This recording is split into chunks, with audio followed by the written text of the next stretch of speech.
Hello everyone, কেমন আছো তোমরা সবাই? আশা করি সবাই খুব ভালো আছো। বাজারে কিন্তু তাল চলে এসছে, তো আজকে আমাদের বাড়িতে তালের বড়াটা হচ্ছে।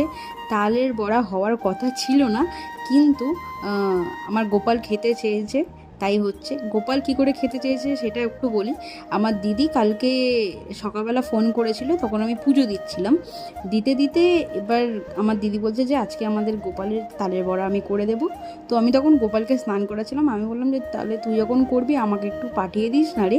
আমার দিদি তো অনেকটা দূরে থাকে, ও পাঠাতে পারবে না, তবু আমি ইয়ার্কি মেরেই বলেছিলাম। কিন্তু আমি পুজো দিয়ে যখন আমার ঘরে আসি, দেখলাম যে বাবা দুটো তাল নিয়ে এসছে। এবার আমার দাদা বললো যে আজকেই তালের বড়াটা করতে হবে তোকে। এবার আমি ভাবলাম যে আজকে করব, করে আমরা নিজেরা কেন খাবো। আমার গোপাল তো তালের বড়া খেতে খুব ভালোবাসে, তাই গোপালকেই প্রথমে বানিয়ে দিই, সেই প্রসাদটা আমরা খাবো। এই যে দেখো, সব কিছু আমি দেখিয়েছি কীভাবে আমি করেছি। আমি হয়তো খুব ভালো পারি না, যতটা পারি আমার মা আর আমি মিলে চেষ্টা করেছি। করার পর এই যে এবার আমি তালের বড়াগুলো ভেজে নেব, তারই কিছু ফুটেজ আমি দিয়েছি। আসলে একটা কথা বলছি যে আমার দিদি বলল, আমার গোপালও সেটা শুনলো, গোপালের ইচ্ছা হয়েছে, তাই গোপাল আমার হাত থেকে নিজের খাবারটা নিজেই বানিয়ে নিয়েছে। গোপাল কিন্তু প্রচণ্ড খুশি। আমি এটা সন্ধেবেলা ওকে ভোগ লাগিয়েছিলাম।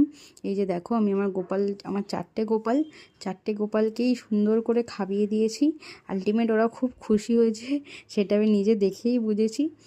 আমি এটাও গোপালকে বলেছি, তুমি যা খেতে চাও তুমি আমাকে সেইভাবে বলবে, আমি সেইভাবে বানিয়ে দেবো। তুমি আমার হাত থেকে বানিয়ে নিও বা আমার বাড়ির লোকের কারোর থেকে বানিয়ে নিও। আমি খুব খুশি হয়েছি যে গোপাল আমার থেকে হঠাৎ করেই তালের বড়া খেতে চেয়েছে। সবাই ভালো থাকবে।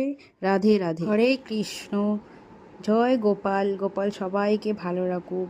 জয় গোপাল।